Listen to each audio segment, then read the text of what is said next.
हमारे सनातन धर्म में एकादशी तिथि का बहुत महत्व है। साल भर में 24 एकादशी आती है और अधिक यानी पुरुषोत्तम मास आने पर यह 26 एकादशी होती है। शास्त्र तो यह भी आदेश करता है कि इस दिन प्रत्येक सनातनी को व्रत रखना चाहिए।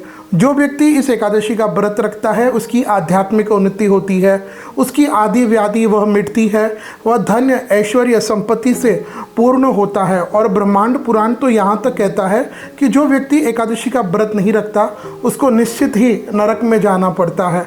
अब कई लोग यह बात कह सकते हैं कि महाराज जी निर्जला एकादशी सबसे बड़ी है, यह एकादशी छोटी है। देखिए, एकादशी कोई भी छोटी या बड़ी नहीं होती। हाँ, हर एकादशी का अपना अपना महत्व है, अपने नियम हैं, उनका हमको बिल्कुल फॉलो करना चाहिए। आज हम बात करेंगे आषाढ़ मास के शुक्ल पक्ष में आने वाली देवशयनी एकादशी। कई लोग इसको हरिशयनी, विष्णु शयनी या पद्मा एकादशी भी कहते हैं, लेकिन यह देवशयनी एकादशी भी कही जाती है।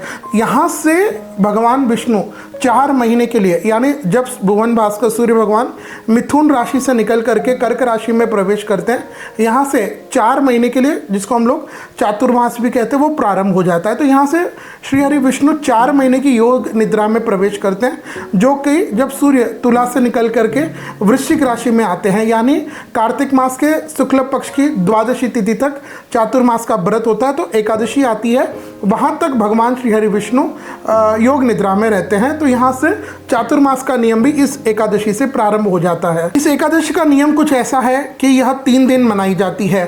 देखिए, जब आप एकादशी रख रहे हैं तो एक दिन पहले यानी दशमी तिथि को सायंकाल के सूर्य अस्त होने से ही आपको इस एकादशी का व्रत का नियम पालन करना है।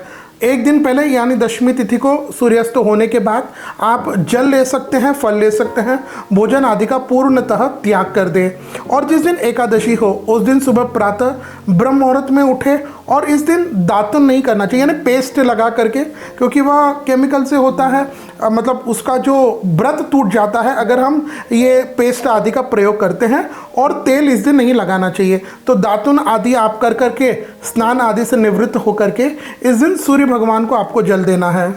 इसके बाद आपको अपने सारे घर में गौमूत्र और गंगा जल को उसका रिंकल करना है, अपने गौमूत्र गंगा जल को घर में छिड़क देना है। इससे आपका घर शुद्ध हो जाता है, पवित्र हो जाता है, डिवाइन हो जाता है। इसके बाद जहाँ आपके घर का मंदिर है उस मंदिर में आपको आकर के वहाँ पर शुद्ध देसी गाय के घी का आपको दीपक लगाना है। और भगवान श्री हरि विष्णु की सोने की यानी स्वर्ण की या फिर चांदी की, अगर ये दोनों नहीं बन पाता है तो फिर आप फोटो भी भगवान श्री हरि विष्णु की लगा सकते हैं। उनको सुंदर अच्छे से वस्त्र पहनाएं, उनको श्रृंगार करें, उनको फूल अर्पित करें, गंध अर्पित करें, उनको इत्र अर्पित करें और फिर उनको भोग लगाएं। चंदन आदि ये सब लगाने के बाद भगवान श्री हरि विष्णु को तुलसी अर्पित करें। ध्यान रखिए, अगर आप तुलसी तोड़ रहे हैं, क्योंकि एकादशी के दिन तुलसी तोड़ना वर्जित है, तो आपको एक दिन पहले ही दशमी तिथि को तुलसी तोड़ करके एकादशी वाले दिन भोग में भगवान श्री हरि विष्णु को तुलसी दल अर्पित करना है।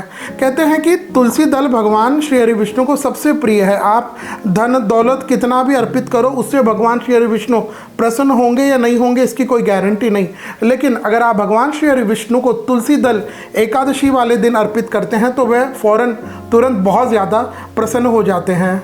तुलसी दल अर्पित करने के बाद आप भगवान श्री हरि विष्णु को दक्षिणावर्त शंख से उनका अभिषेक कीजिएगा। फिर उनके बाद पुरुष सूक्त आदि मंत्र से आप उनका अभिषेक कर सकते हैं भगवान श्री हरि विष्णु की, यदि आपकी चांदी या सोने की मूर्ति है तो। और अगर केवल फोटो है तो आप पुरुष सूक्त मंत्रों का उनके समक्ष पाठ कीजिए। उनके बाद पंचामृत का भोग लगाइए और फिर बाद में वो प्रसाद के रूप में आप उसको भोग को आप ले सकते हैं जो आपने पंचामृत चढ़ाया। इसके बाद आप भगवान श्री हरि विष्णु की आरती करें, उन्हें प्रणाम करके उनसे क्षमा याचना करें। उसके बाद आपके निकटतम घर के आसपास कहीं लक्ष्मी नारायण जी का मंदिर है या राधा कृष्ण जी का मंदिर है तो वहाँ आकर के आप उन भगवान का देव का आप दर्शन करें।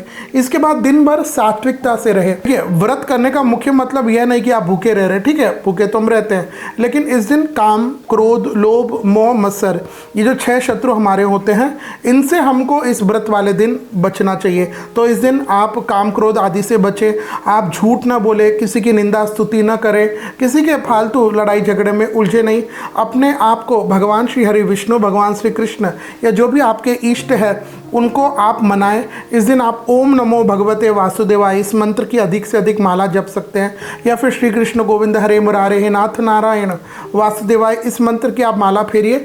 कुल मिलाकर के इस दिन आपको अपने आप को बहुत शुद्ध सात्विक रखना है। सायंकाल के समय जब सूर्यास्त हो रहा हो तब आप भगवान विष्णु को पुनः घी का दीपक लगाएं, उन्हें प्रणाम करें। रात्रि के समय आप भगवान श्री हरि विष्णु को शयन कराएं, सुला दें, क्योंकि यहाँ से भगवान श्री हरि विष्णु 4 महीने की योग निद्रा को प्राप्त करते हैं।